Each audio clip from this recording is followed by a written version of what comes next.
And welcome everyone to an NABC chat. I'm Andy Katz, pleased to be joined by Ben McCollum, the head coach of Drake. And Ben, we've had these conversations, whether it was the NCAA, NABC, at the D2 level.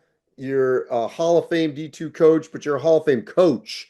What you've already done at that level, winning national championships, smooth transition, but it just had to be the right fit. So far, undefeated, one of the last few undefeated teams, one of the last non-SEC teams that's undefeated. Um, why has it worked out so well in such a short amount of time? I think we got lucky. We were able to bring kids with us. So we had four kids that were in our program for quite a while that understand what our culture is about and what we needed to do to be successful. So that expedited the process of teaching everyone else, including the staff. So, those four players are able to teach the staff essentially what we want. They're able to teach the other players.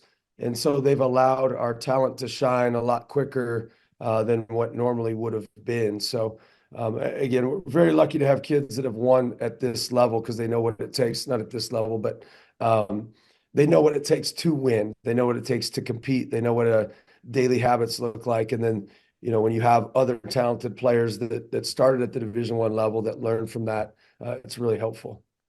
But you're a great evaluator. You've proven that. So why did you think, when we look at the four guys that you're talking about here, and Bennett, goes and hits the game winner the other day against K-State on the road.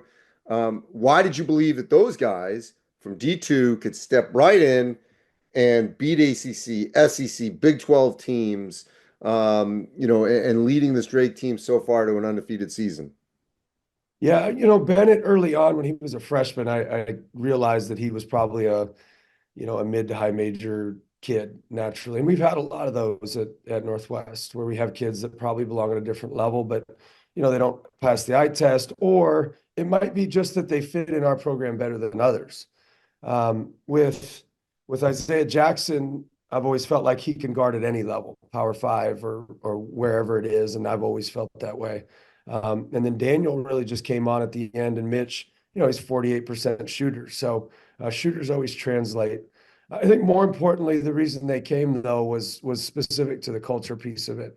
It just really helps with the culture, really helps the other guys, and because those other guys are talented, really talented, and now if you teach them the winning ways, now you're able to have success early. I mean, it obviously looks like a great move. You're sort of, with Missouri, Iowa, you're in the sort of the region, but you were patient. This is obviously Drake's had great success in its history. Why did you think the timing was right and this was the right place? Timing was right. I was at Northwest, and you'd have jobs come and go, and it got to a point where I stopped choosing to come back to Northwest, and I started to choose not to take a job. And I think when that occurred, I think one thing really became clear to me is it's not fair to Northwest either. For me not to choose to come back essentially because I loved it there. I loved every minute I had there. But at that point, I knew it was time to make a move. When you make a move, the big thing, and I've said this before, is you want to be able to finish first place at the place that you're at. So do they have the resources? Is the administration set up? Is the community set up? Is all that there? Doesn't have to be the best in the valley, but it has to be towards the top in regards to the resources and the things that you need to be successful. And I felt like this offered that, specifically because of the athletic director, and then obviously the success that Coach DeVries had really helped kind of push this job over the top compared to others. So when you win a neutral court tournament, regardless of what other kind of teams are in there from what other leagues, all things can be equal. But when you go on the road, a place like Bramlage, whether they're elite or not, that signifies, okay, we've got a team that can win anywhere. That's the outside world. What did it teach you in that locker room winning a road game like that where you had a lead and you still came back and won it? Yeah. Yeah, I had a 20-point lead and then gave it all away. but they made some adjustments. You knew they were going to make a run. I think it didn't necessarily teach me anything that I didn't know. Meaning, I knew we had really tough kids. Like our whole team is really tough, very connected. And I knew once they started to bend us, and then the crowd started to get into it, and the momentum hits. Like there's a point where you're just taking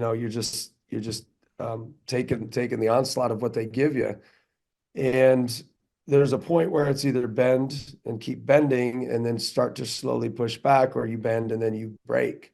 And we just bent and then we just started to push back as that happened. And our kids were tough enough to be able to win, but I already felt like I knew that. I felt like some of the kids that hadn't been in our program for years showed a lot of that toughness as well, to be able to fight and compete and win that game.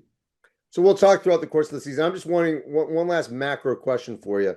Um, you brought these four from Northwest, so that's done now. So going forward, what do you hope?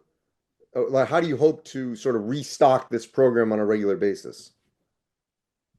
Well, probably similar to what we did. It's slightly different to where freshmen probably can't have as much success at this level.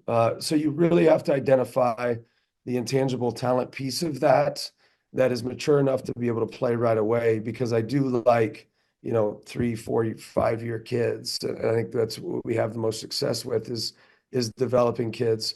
I'm not naive enough to think once you have a good one that there's obviously a transfer portal and there's NIL and all those things. So you have to build your NIL enough that kids want to stay on top of that. So you build the relationship, you build that NIL piece.